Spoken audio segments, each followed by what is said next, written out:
నిజాలు మాట్లాడినందుకు కొండా సురేఖకు అభినందనలు అంటూ ట్వీట్ చేశారు మాజీ మంత్రి కేటీఆర్. తెలంగాణలో కాంగ్రెస్ కమిషన్ సర్కార్ నడుస్తోందని అన్నారు. ఇది బహిరంగ రహస్యంగా మారటం దురదృష్టకరమని వ్యాఖ్యానించారు. 30% కమిషన్లు తీసుకోకుండా మంత్రులు ఫైళ్లపై సంతకం చేయటం లేదని అన్నారు.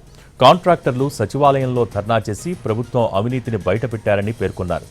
కమిషన్స్ తీసుకుంటున్న మంత్రుల అందరి పేర్లు చెప్పి వారు సిగ్గుపడేలా చేయాలని కొండా సురేఖను కోరుతున్నా అంటూ ట్వీట్ చేశారు కేటీఆర్.